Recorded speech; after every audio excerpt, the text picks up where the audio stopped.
السلام عليكم ورحمة الله وبركاته. الله أكبر الله أكبر الله أكبر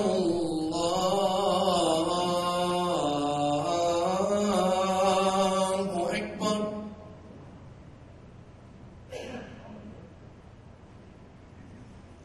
أشهد أن لا إله إلا الله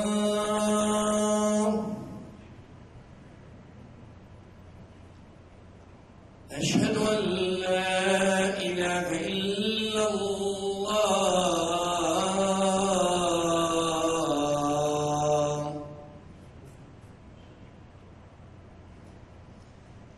أشهد أن محمدا رسول الله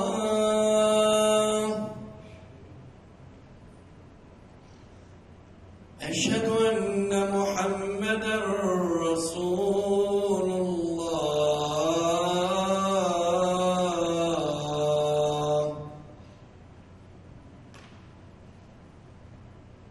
حي على الصلاة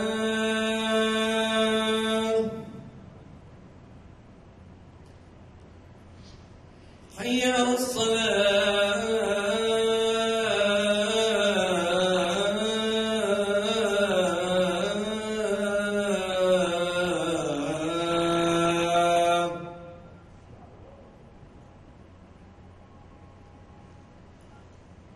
حي على الفلاح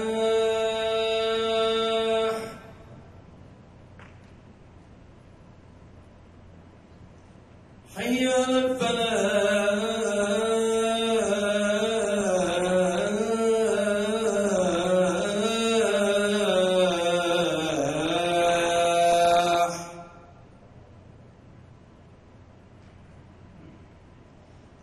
الله أكبر الله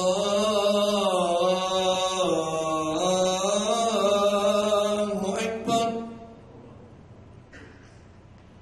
لا إله إلا الله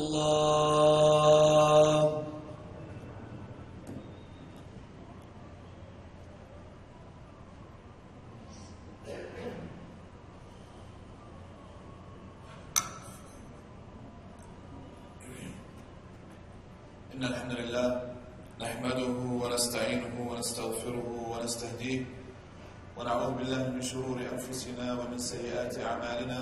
من يهده الله فلا مضل له ومن يضلل فلا هادي له، وأشهد أن لا إله إلا الله وحده لا شريك له، وأشهد أن محمدا عبده ورسوله. أما بعد، يا أيها الذين آمنوا اتقوا الله حق تقاته ولا تموتن إلا وأنتم مسلمون. My brothers and sisters in Islam, we are a few days away from some blessed days, inshallah ta'ala, if Allah gives us life. These blessed days, of course, are the 10 days of the Hijjah. And of course, there are many brothers and sisters that are among us now that will be going, bi'idhnillahi ta'ala, on the sacred journey to Hajj. May Allah Azza wa Jal accept from all of the Hajjaj. May Allah Azza wa Jal bless the brothers and sisters who haven't made Hajj to be able to make Hajj as well, inshallah ta'ala. In these upcoming days, there will be much talk about the importance of utilizing these days. And when a person truly reflects on these days,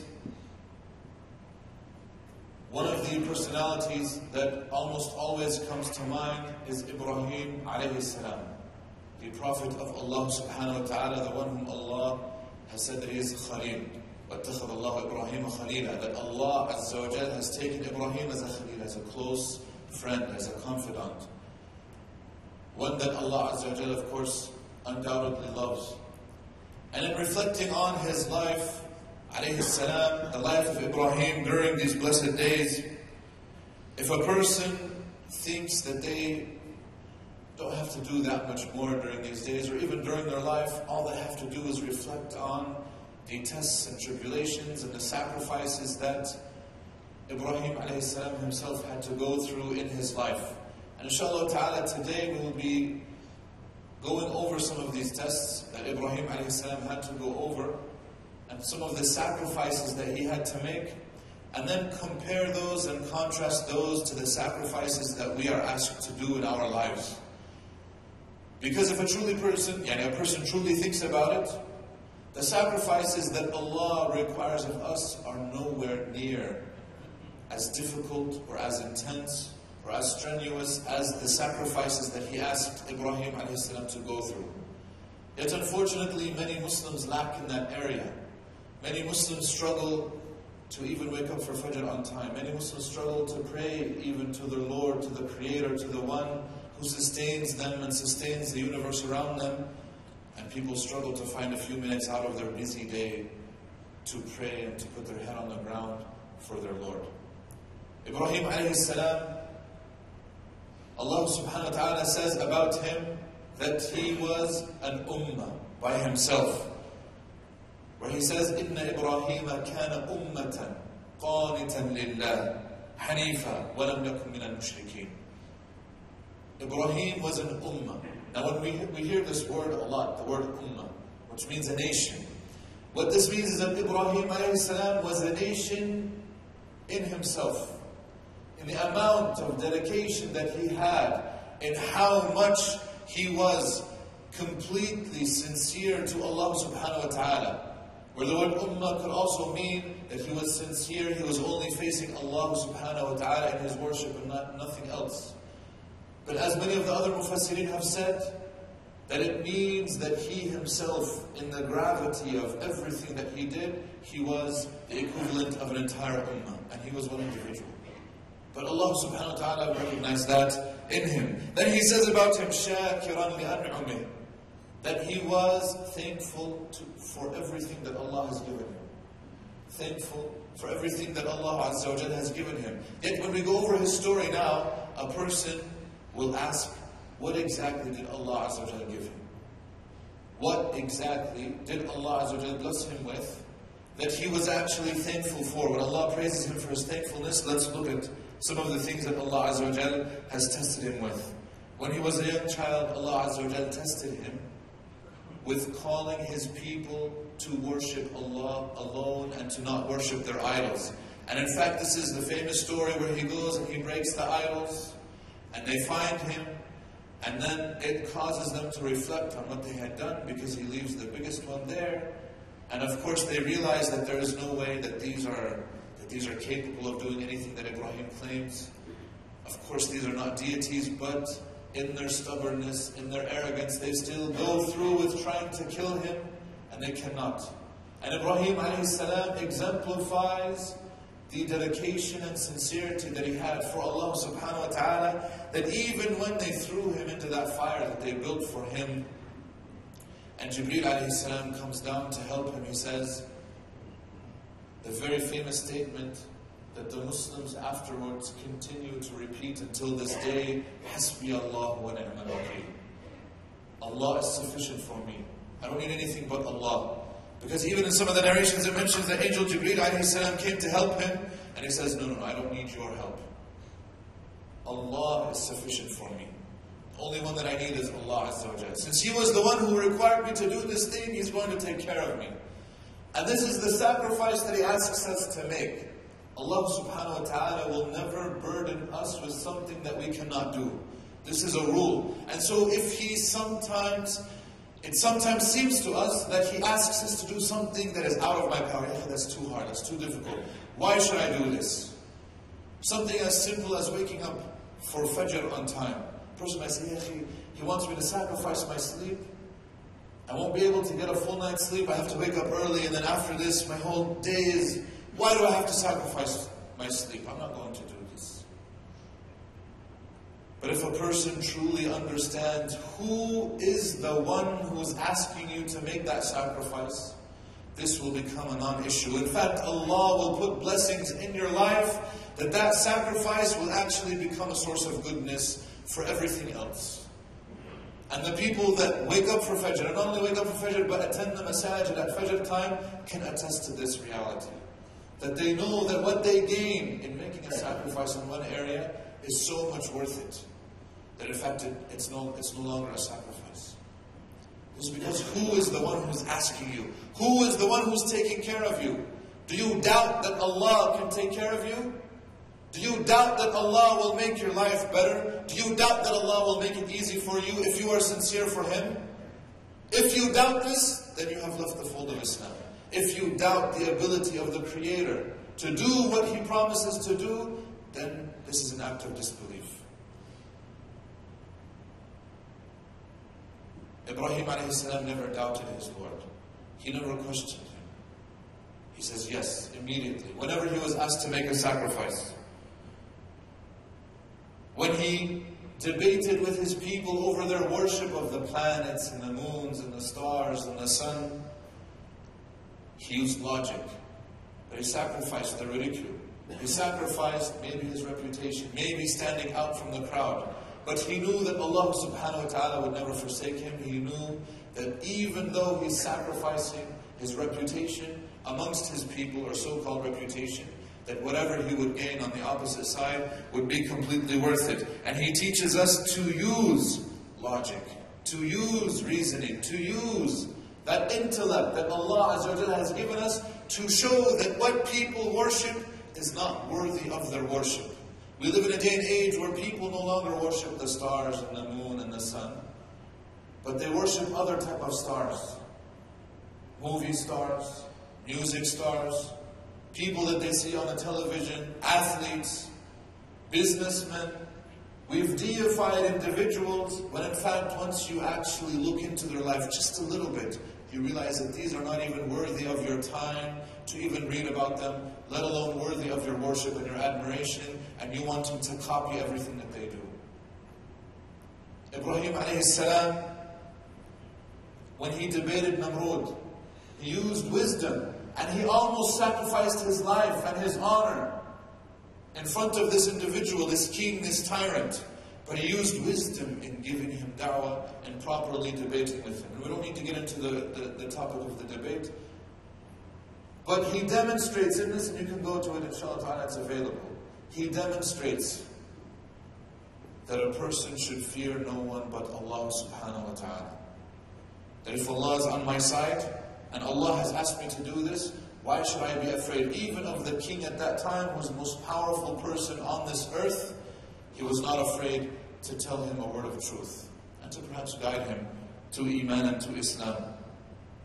Even when Ibrahim a.s. sacrificed his standing with his own father, and utilizing, subhanAllah, words of kindness, that wallahi Muslims today that are born Muslim and their own parents are Muslim, they do not demonstrate this type of kindness and respect for their own parents. Where Ibrahim a.s., his parent is not a Muslim, he's worshipping an idol. Yet Ibrahim was always respectful. He never raised his voice. He was always kind. He used gentle words. He always called him by, "Oh my father, ya abati." Not even ya abi, but adding the ta adds a likeness to it as well. And he always demonstrated taking the high road with his own father. Because the reality is, sometimes our parents, yes, even if they are Muslim, they tell us to do something that is not Islamic. Or they prevent us from doing something that is in fact Islamic, that Allah Azza wa Jalla wants us to do. And they are Muslim, either for cultural reasons or whatever baggage that they might have. Yet throughout that, a person should never be disrespectful to their own parents. A person should never be unkind to their parents. This is why the one commandment that is always there is to treat them with kindness. No matter what their belief, no matter what they're telling you. And Ibrahim a.s. sacrificed much, to the extent where his father threatened him with violence. That if he didn't stop what he was saying, that if he didn't come back, that he would kick him out and he would have to leave. He would expel him from his house and from his land. And in fact, Ibrahim did. Allah Azza wa Jal tested him with leaving his home of Iraq, and he has to now go to Ash-Sham. Many of us had to leave our homes and come to this country. Most of us came for economic reasons. Yet Ibrahim a.s. was forced to leave not for economic reasons, not because there was a job waiting for him or a business opportunity, but because that was the only way for him to worship Allah Azza wa Jal alone, without being persecuted by his people, without being under the threat of being killed and murdered. he migrated for the sake of Allah to worship Allah freely, sacrificing his home, sacrificing everything that he had before. Of course, we know that he grew up in age. And Allah Azza wa Jal tested him with a test of al-uqm, where a person cannot have children. He tested him that he grew older in age and he's still not able to have any children. Yet never once is it recorded that Ibrahim alayhi salam gave up hope in Allah subhanahu wa ta'ala, and that he was always patient, and that he never complained about the lack of children, and that when he would ask for a reason, and that he had that respect, that he understood that if it is the decree of Allah Azza wa Jal, he is accepting of it. But since he knows that the decree is in the hands of Allah and that only Allah can change it, he never gave up hope in the mercy of Allah subhanahu wa ta'ala and in making dua for him alone. This is why when finally the angels came, and Ibrahim was well over 80 years old, as some of the Mufassirin have said. Imagine well over 80 years old, and now you get the news that now you're going to have a child. This in itself, of course, is a miracle from Allah subhanahu wa ta'ala. But it's also a demonstration that you never give up on making the dua. Because the moment that you stop making the dua is the moment that the dua will not be answered. The moment that we stop making dua is the moment that the dua will not be answered anymore. And this is why the lesson for us in this is that we should never stop making dua to Allah subhanahu wa ta'ala. No matter how far we think that thing that we ask for is, no matter how impossible it may seem, unless it's something that Allah has actually decreed that it will never happen, who is the one who can tell Allah that this cannot happen? So when we ask that Allah subhanahu wa ta'ala, for example, liberates al-absar, if we think that this is far away, then it will be far away. And if we stop making dua for such a thing, then of course it will be far away. But this is why a person should never stop making dua. That Allah subhanahu wa ta'ala liberates all persecuted lands. That Allah subhanahu wa ta'ala helps all of the oppressed, wherever they may be. That Allah subhanahu wa ta'ala helps you in your own life and assists you in everything that you yourself are doing. Ibrahim alayhi salam was asked to sacrifice being with his family when he finally had that child, that he was to take that child, Ismail alayhi salam, his mother, Hajar, and abandon them. And I use this word knowing exactly what it means because that's what it was.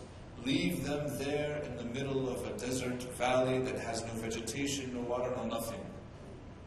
This is a sacrifice, my brothers and sisters, that none of us hopefully will ever have to even face, not only a percentage of it. Leaving them there to nothing. And Hajar, being the woman that she was, the mother of Ismail and the mother of eventually Muhammad sallallahu alayhi wasallam, exemplified true tawakkul, true trust in Allah subhanahu wa ta'ala. She asks him, who are you leaving us to? Did Allah tell you to do this? He says, yes. إِذَنْ لَا يُضَيِّعُنَا. Indeed, He will not forsake us. If Allah is the one who told you this, that's it. He'll take care of us. I know He'll take care of us. Putting that trust in Allah subhanahu wa ta'ala is truly what we need to try and do more in our lives. She asks him, is this a commandment from Allah? Khalas, then He'll take care of us. End of story. And he leaves Ibrahim, and his heart is breaking that he had to leave his wife and his child there. And then he turns, after he is no longer seeing them, when he's standing on the mountain, and he starts to face the masjid. He knows that it's somewhere over there. And then he makes a dua that Allah Azza wa Jal protects them. And then Allah brings them people to come there. And subhanAllah, the dua of Ibrahim alayhi salam is still being accepted to this day. Every year people go there from all over the globe. He says, وَجْعَلْ أَفْئِدَةً مِنَ النَّاسِ تَهْوِي إِلَيْهِ. Make the hearts of the people want to go there. And this is why there are many people who love Mecca and they've never been there. And they want to go to Mecca. And every time they go, they want to come back immediately. That love for Mecca is a direct result of Ibrahim alayhi salam's dua. And he asks Allah to protect them. And Allah Azza wa Jalla indeed protects them. And we all know the story and how Allah brings about the water of Zamzam. But that was a sacrifice that he was asked to do, and he never questioned his Lord alayhi salam. Of course, the very famous sacrifice that he was asked to do with his son Ismail alayhi salam. When Ismail is barely a child. Now he's starting to help his father. Remember, his father is old in age. This person is helping him, and he's asked something that no parent could ever imagine: to sacrifice your own son. Yet, in understanding his place as a servant of Allah subhanahu wa ta'ala, and understanding the requirement, he says, look, his whole life he lived it, and it shouldn't be a surprise that Ibrahim alayhi salam submitted to this commandment, because he's lived his life up until this point submitting to what Allah asked him to sacrifice. It's all leading up to this point. And since he never wavered then, he didn't waver then as well. At that moment, he brings his son and he asks his son, this is what I have seen in my dream, what do you think? And he says, Ya abati fa'al ma tu'mar, satajiduni insha'Allah min as-sabirin. He says, oh my father, do what you have been commanded to do. You will find me indeed one of the patient. That, my brothers and sisters in Islam, tells us what kind of father Ibrahim alayhi salam was. When the child is still young but understands what it means that Allah Azza wa Jalla commands us to do something. He understands that if Allah tells us to do something, to sacrifice, that Allah will take care of us. That there will be inevitably an out. That there will be a solution, that no harm can befall us. Whatever difficulties we might face in the path that we are asked to take, because Allah asked us to take this path, that Allah Azza wa Jalla will take care of us in the end. And it will be completely worth it. And in fact, you will not even remember the difficulty, you will only remember the good. That is the effect of good fatherhood. This is something that all the fathers here should try to instill in their children, my brothers and sisters. To have patience upon the path. To understand who is it that's giving the commandment. Who am I as a human being to question the commandment? And what kind of sacrifice I am asked to actually make. If we look at ourselves in our lives, none of us are ever asked to sacrifice their children in such a way. And we should be thankful to Allah that Allah has not tested us in such a way. And that the test that we are given is so much simpler. Yet for some reason so many of us find it difficult to fulfill this test. We know that Allah Azza wa Jalla gave them an out. And that because of that out, now we exemplify that tradition until the Day of Judgment in our Eid and in sacrificing a lamb to symbolize how thankful we are to Allah Azza wa Jalla for every blessing that He has given us.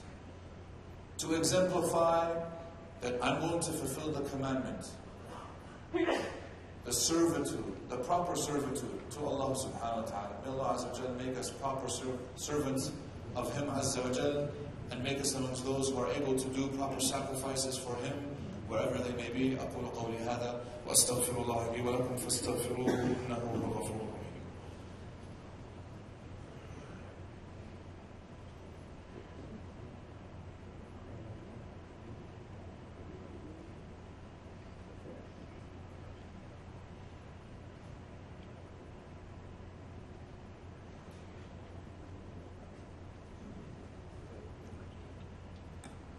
الحمد لله رب العالمين وصلى الله وسلم وبارك على محمد وعلى آله وصحبه أجمعين. أما بعد,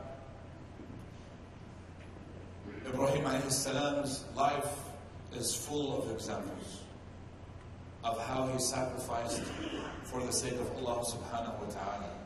When he was asked to build the house, to build the Kaaba from the foundations of Adam alayhi salam, he says that while they were building it, it was so much so that they were asking Allah subhanahu wa ta'ala to continuously accept from them the that the word يقول is not even there in the verse. وَإِذْ يَرْفَعُ إِبْرَاهِيمُ الْقَوَاعِدَ مِنَ الْبَيْتِ وَإِسْمَاعِيلُ رَبَّنَا تَقَبَّلْ مِنَّا. That when they were lifting the foundations for the house and building it up, O our Lord, accept from us. The word say wasn't even there because it was a constant thing, which teaches us that we should constantly be seeking Allah's acceptance. That just because you're doing a good deed, and it could be the best deed, which is building a house for the sake of Allah, that at every step, at every brick that you're putting up, you should be asking Allah to accept from you. Just because you're building a masjid doesn't mean that Allah has accepted you. Just because you're worshipping in a masjid doesn't mean that Allah has accepted from you. Ibrahim alayhi salam exemplified this servitude to Allah subhanahu wa ta'ala. Not only this, but then he kept on saying, وَأَرِنَا مَنَاسِكَنَا, and show us our deeds, show us our rituals, our acts of worship. If I do not know how to properly worship you, Ya Allah, how am I going to worship you? If we are left to our own devices, our worship would be chaos. We wouldn't actually properly worship Allah Azza wa Jal. Everybody would be worshipping according to their desires or according to innovations that they come up with. Which shows us that even Ibrahim alayhi salam, being an ummah unto himself, humbled himself to learn the proper way to worship Allah subhanahu wa ta'ala. And then he says, وَتُبْ عَلَيْنَا, and forgive us and repent upon us. A person like Ibrahim alayhi salam, we know Allah is protected from committing any major sins. Yet despite this, he saw in himself some shortcomings, moments of forgetfulness, whatever it was. Any taqsir, any shortcomings that he saw, he wanted Allah to forgive him for it. And of course, we are perhaps in more of a position to ask Allah for forgiveness and for Him to repent on us, even as we go through the rituals of Hajj, even as we go through the rituals of Eid and the 10 days of the Hijjah and praying and so on and so forth. Ibrahim alayhi salam made a dua where he says, وَاجْعَلْ لِي لِسَانَ صِدْقٍ فِي الْآخِرِينَ.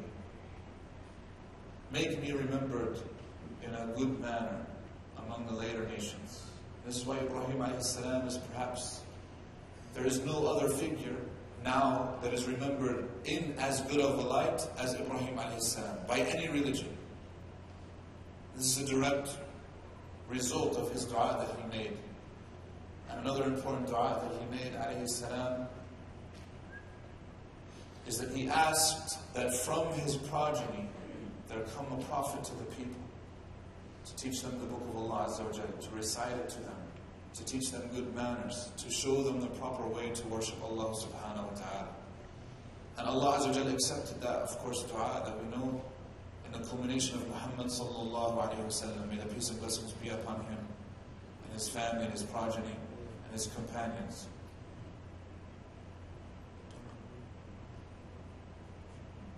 How long was the time between Ibrahim alayhi salam and Prophet Muhammad sallallahu alayhi wa sallam? Thousands of years. It took thousands of years for Allah to answer his dua. But this shows us, my brothers and sisters, that Allah subhanahu wa ta'ala will always answer the dua sooner or later. And that Allah will answer it at a time when it fits best, when it's needed the most. And this is why Prophet Muhammad ﷺ came at the time that he did, because it was the perfect time. This was the timing that Allah decreed that he should come. And this is why ourselves, like we said before, we should never give up on making dua to Allah subhanahu wa ta'ala. That Allah will always answer your dua sooner or later. And sometimes it might be immediate, and sometimes it might take thousands of years. And sometimes it might be at the Day of Judgment. My brothers and sisters in Islam, these are some of the sacrifices that our forefather Ibrahim alayhi salam had to make. And I want us to compare those to the sacrifices that we are asked to do in this day and age. Simple sacrifices, wallah, if you think about it. The sacrifice like paying our zakat, or giving sadaqat to good projects. There are projects here in this masjid, there are projects, Midtown Mosque is here, they have a fundraiser coming up, we should support them. These are simple sacrifices, wallah, if you think of them. In the grand picture of things and how Allah subhanahu wa ta'ala has asked the prophets and the righteous to sacrifice, what we are asked to do, wallah, is very simple. praying our 5 daily prayers on time. This might seem like a sacrifice for many. Waking up for Fajr on time might seem like a sacrifice. But in comparison to these prophets and righteous people, it is not a sacrifice at all. We ask Allah subhanahu wa ta'ala that He makes us amongst those who are able to properly do sacrifices. That we're able to sacrifice for the sake of knowledge and learning. That we're able to sacrifice for the sake of our children and raising them properly. We ask Allah subhanahu wa ta'ala that He guides us to the straight path and that He forgives us our sins. Ibadallah, inna Allah wa malaikatuhu yusalluna ala nabi. Ya ayyuhalladhina amanu sallu alayhi wa sallimu taslima.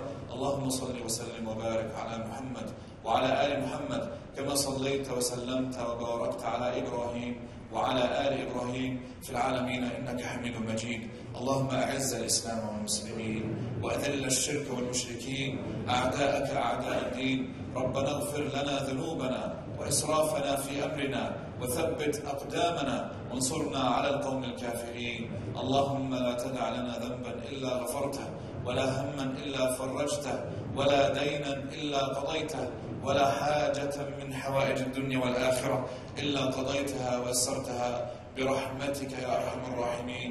اللهم أرنا الحق حقا وارزقنا اتباعه وأرنا الباطل باطلا وارزقنا اجتنابه. ربنا إنا نسألك الهدى والتقى والعفاف والغنى. ربنا آتنا في الدنيا حسنة وفي الآخرة حسنة وقنا عذاب النار. عباد الله، إن الله يأمر بالعدل والإحسان وإيتاء ذي القربى وينهى عن الفحشاء والمنكر والبغي يعظكم لعلكم تذكرون. واذكروا الله يذكركم ولذكر الله أكبر والله يعلم ما تصنعون. وأقم الصلاة.